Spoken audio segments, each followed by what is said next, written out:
भक्तों राम राम, राधे श्याम। भक्ति भाव विद रेणु रस्तोगी चैनल में मैं आपका स्वागत करती हूं। तो जिनका आज जन्मदिन है उन सभी को हार्दिक शुभकामनाएं, और जिनको मैरिज एनिवर्सरी है उन सभी की भी हार्दिक शुभकामनाएं।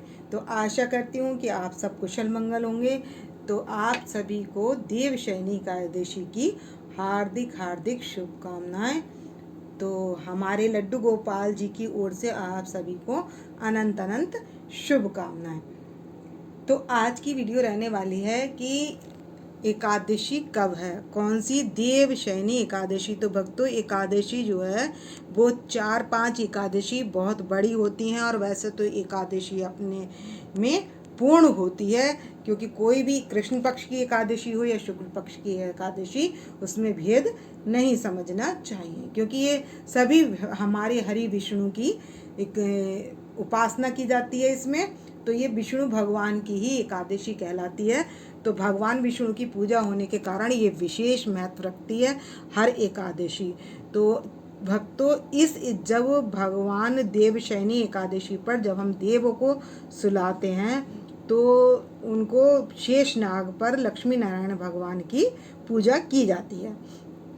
तो सबसे पहले हम बात कर लेते हैं कि हम एक कपड़ा बिछा लेंगे, किसी चौकी पर एक कपड़ा बिछा लेंगे, और अपने लड्डू गोपाल जी को, जो हमारे पीतल के विग्रह में विराजमान हैं, आपकी जुगल जोड़ी सरकार हो, राधा कृष्ण हो, या आपके लड्डू गोपाल जी हो, आप उनको बिठा सकते हैं। तो भक्तों, आपके 2 हैं तो 2 को भी बैठा सकते हैं, और आपका मन कर रहा है एक को बिठाने का तो आप एक को भी बिठा सकते हैं। तो और मैं तो सभी को बिठाती हूँ, क्योंकि वो सभी में एक रूप है। तो आप चाहे एक को बिठा लें चाहे सभी को बिठा लें, वो आपका भाव है। तो एकादशी बात कर लेते हैं, एकादशी कब है। तो भक्तों, एकादशी है देवशयनी एकादशी। जो एकादशी में बता रही थी कि एकादशियाँ मेन कौन सी हैं, तो एक होती है देवशयनी एकादशी, और एक होती है देव उठान एकादशी, और सबसे बड़ी होती है निर्जला एकादशी। और उसके बाद जो पड़ती हैं तिलचक्नी एकादशी। इस तरीके से 4-5 एकादशियाँ बड़ी बड़ी होती हैं। तो हमारी जो एकादशी पड़ रही है वो 16 तारीख को 8:34 पर आ रही है। तो वो रात्रि में आ रही है, इसलिए व्रत 17 तारीख को किया जाएगा। 17 तारीख को कब किया जाएगा? सुबह, क्योंकि जब हम सूर्य देव का, जिसमें सूर्य व्यापनी एकादशी जो मिल रही है वो हमें भक्तों मिल रही है 17 तारीख को। तो हम 17 तारीख को व्रत करेंगे, और 17 तारीख को बहुत सारे योग भी अच्छे बन रहे हैं एकादशी पर। और 17 तारीख को ही क्या होगा, देव हमारे सोएंगे। तो देव जो हम सुलाते हैं वो भी हम 17 तारीख को ही सुलाएंगे। तो भक्तों, ये जो चतुर्मास भी इसी से शुरू होता है। तो वीडियो काफ़ी लंबी हो जाती है, इसलिए मैं दिखाने की जगह बोल देती हूँ, क्योंकि जो बताना होता है वो रह जाता है। इस चक्कर में मैं जो है दिखाने की जगह बोल देती हूँ। तो अब हम आप कुछ भी चतुर्मास का जो है मैंने अलग डाल रही हूँ, और ये सिर्फ एकादशी के विषय में बना रही हूँ। तो आपको यदि चतुर्मास के विषय में पूछना हो तो आप पिछली वीडियो मेरी देख सकते हैं, मैंने अपलोड कर दी है कि चतुर्मास में क्या क्या करना चाहिए।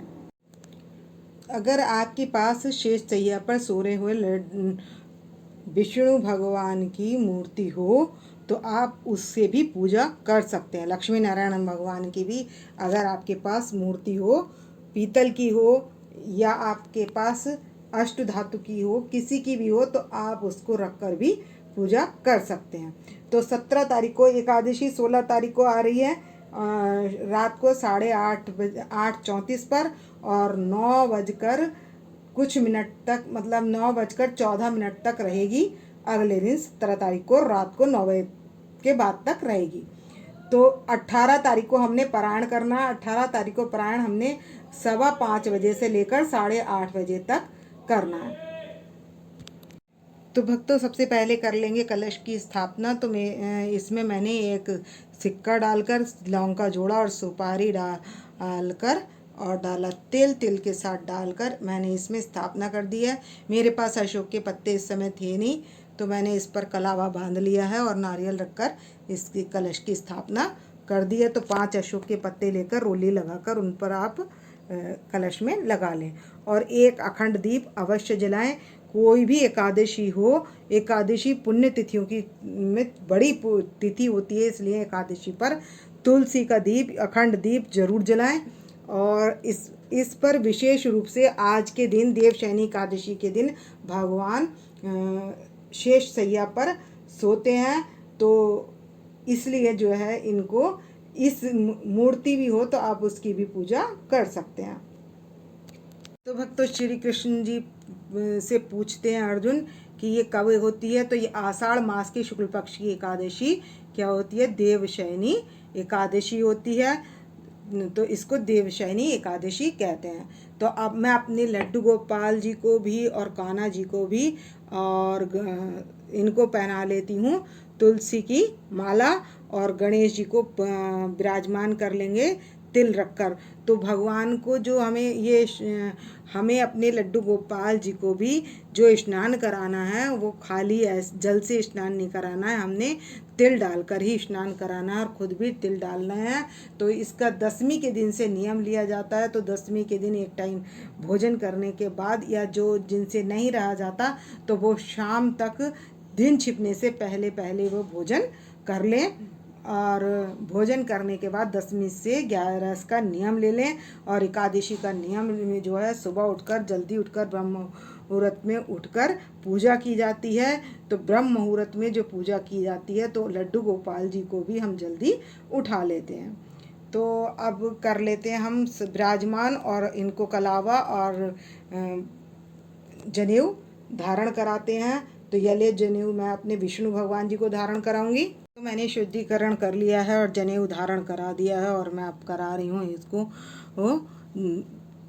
कलावा। सभी को हम कलावा अर्पित कर देंगे, अपने लड्डू गोपाल जी को भी और सभी को। और मैंने तिल का आसन देकर गणेश जी को विराजमान किया है, और सभी के गले में हमने तुलसी माला पहना ली है। तो आपके लड्डू गोपाल जी हो तो आपको भी तुलसी माला पहना लेनी है। और विष्णु भगवान जी को पीला कलावा पीला रंग का, और लक्ष्मी जी को रेड कलर का। तो पुष्प भी इसी तरीके से चढ़ाना है, और इस तरीके से ही हमने विष्णु भगवान जी को भी वस्त्र अर्पित करने हैं।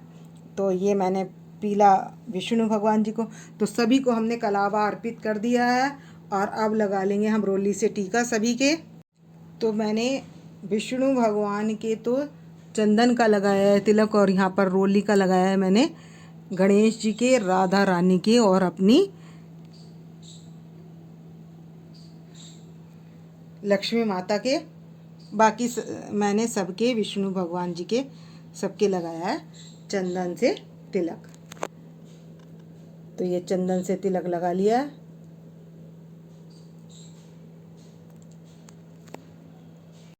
तो ये है बुक एकादशी की। तो यहाँ पर भी मैंने तिलक लगा लिया है और कलावा अर्पित कर लिया है। साथ ही साथ बुक का भी पूजन कर लें एकादशी का। अब सबके पास आप पीले फूल हों तो फूल भी चढ़ा सकते हैं, और माला चढ़ाना चाहें तो आप माला भी चढ़ा सकते हैं।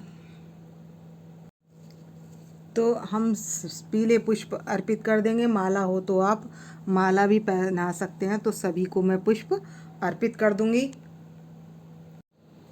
तो मैंने लक्ष्मी माता के पास वाइट पुष्प के ऊपर गुलाब की पंखड़ी अर्पित कर दी, और पीले पुष्प मैंने सभी के पास अर्पित कर दिए हैं। और बुक पर भी मैंने पूजा कर ली है और ये पुष्प अर्पित कर दिए हैं। और अब लगा लेंगे हम भोग। तो हम गणेश जी को जो भी ऋतु फल है आप उसका भोग लगा सकते हैं, और लक्ष्मी माता को लाल फल का भोग लगाना है, और अपने विष्णु भगवान को हम पीले फल का भोग, आम रसीला फल है तो उसका भोग लगाना है। आम केला आप कुछ भी ले सकते हैं, और सभी को हम भोग लगा देंगे। और यहाँ ये हमारी राधा रानी, इनको भी लाल फल का भोग लगा देंगे, और गौ माता को भी भोग लगा देंगे। तो मैंने सभी के पास फल अर्पित कर दिए हैं, और माखन और मिश्री भोग के लिए रख लिया, और रख लेंगे पंच मेवा। तो हमने सभी को पुष्प अर्पित कर दिए यहाँ पर, और सब भोग भी लगा दिया। तो तुलसी पत्र डालकर हमने भोग लगा दिया। तो तुलसी हमने एक दिन पहले ही तोड़ लेनी है एकादशी से। और ये चला लिया है मैंने दीप। तो अब मैं सार रूप में, क्योंकि चतुर्मास में क्या क्या खाना चाहिए, पूरी बहुत बड़ी कथा होती है, तो मैं आपको सार रूप में कथा भी श्रवण करा दूंगी। तो कली काल में मनुष्य का उद्धार कैसे होगा, तो ये बात किसने पूछी थी? नारद जी ने ब्रह्मा जी से पूछी थी। तो उन्होंने कहा कली काल में एकादशी सब तिथियों में बड़ी तिथि होगी, उसके करने से मनुष्यों का कल्याण हो जाएगा, वो सभी पापों से मुक्त हो जाएंगे। तो उस एकादशी के विषय में भगवान, इस व्रत के करने से भगवान विष्णु बहुत प्रसन्न होते हैं। तो इसकी मैं तुमसे एक कथा बताता हूँ।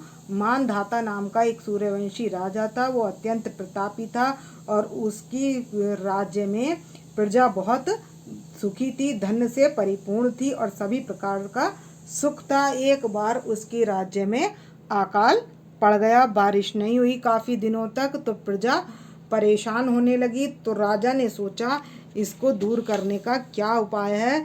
तो राजा ये सोचकर वन की ओर चल दिया। तो वहाँ पर उसे अंगरा ऋषि का आश्रम दिखाई दिया। तब घूमते घूमते उसने ब्रह्मा जी के पुत्र अंगरा ऋषि के आश्रम में उनसे, मुनि से अपनी सारी समस्या का समाधान पूछा। तब उसने पूछा मेरे 3 साल से वर्षा क्यों नहीं हो रही है। तब उन्होंने बताया कि एक शूद्र जो है वो वेद पढ़ने का अधिकारी नहीं है, इसलिए वो शूद्र तपस्या कर रहा है, इस कारण से आपके राज्य में वर्षा नहीं हो रही है। तो आप उस शूद्र का वध करवा दें। तब मानधाता ने कहा मैं निरपराध उस शूद्र का तो वध नहीं कर सकता, कोई दूसरा उपाय हो तो आप मुझे बता दीजिए। तब ऋषि बोले कि आषाढ़, यदि तुम ऐसा चाहते हो तो आषाढ़ मास की शुक्ल पक्ष की एकादशी पद्मा एकादशी के नाम से भी जानी जाती है और देवशयनी एकादशी के नाम से भी जानी जाती है। तो इसका व्रत करो तो आपकी प्रजा सुखी हो जाएगी और आपके राज्य में वर्षा होने लगेगी। तब राजा ने ऐसा ही किया, उसने व्रत किया और व्रत के प्रभाव से राज्य में वर्षा हो गई और प्रजा सुखी हो गई। तो इस एकादशी को देवशयनी एकादशी भी कहते हैं और विष्णु भगवान को प्रसन्न करने के लिए एकादशी से बड़ा कोई व्रत नहीं है। और चतुर्मास भी क्या है, आज से ही शुरू होता है। देवशयनी एकादशी में आगे ही होते हैं ये 26 एकादशियों के नाम, तो हम 26 एकादशियों के नाम भी इस बुक में से पढ़ लेंगे। और इसके बाद हमने जो कथा सुनने के बाद जो हमारी दक्षिणा है और जो पैसे हैं संकल्प के, वो हम विष्णु भगवान जी या गणेश जी के पास अर्पित कर देंगे। और इसके बाद कर लेंगे हम आरती। तो अब कर लेंगे हम आरती, तो हम घंटी बजाकर आरती कर लेंगे, बांके बिहारी की आरती करेंगे। तो आप विष्णु भगवान की कोई सी भी आरती कर सकते हैं। बांके बिहारी तेरी आरती गाऊं, हे गिरधर तेरी आरती गाऊं, आरती गाऊं प्यारे तुमको मनाऊं, हरि चरणों में शीश झुकाऊं, चरणों से निकली है गंगा। आरती करने के बाद हम शंख का जल लेकर 3 बार घुमा देंगे और उसके बाद सभी देवी देवताओं को आरती दे देंगे और अपने लक्ष्मी नारायण भगवान जी को आरती दे देंगे। उसके बाद परिवार के सभी जन आरती ले लेंगे। तो अब कर लेंगे हम क्षमा प्रार्थना और पुष्पांजलि। तो सबसे पहले पुष्पांजलि अर्पण करूं, ग्रहण करो महाराज, कृपा दृष्टि अवलोकिए, शरण पड़े की लाज। 3 बार बोलेंगे और पुष्पांजलि अर्पण कर देंगे। और उसके बाद करेंगे हम क्षमा प्रार्थना। तो हम हाथ जोड़कर कर लेंगे क्षमा प्रार्थना। तो हमसे कोई ना कोई त्रुटि हो ही जाती है, तो इसलिए हम कर्पूरी गौरम करुणावतारम संसार सारम भुजगीहारम सदा वसंतम हृदयारविंदे भवम भवामी सहितम नमामि। तो भक्तों, इस वीडियो का करूँगी मैं यहीं पर एंड। यदि आपको मेरी वीडियो पसंद आए तो प्लीज़ लाइक करें, सब्सक्राइब करें और शेयर करना ना भूलें और कमेंट्स करके अपनी हाजिरी लगा सकते हैं। तो भक्तों, राम राम, राधे श्याम।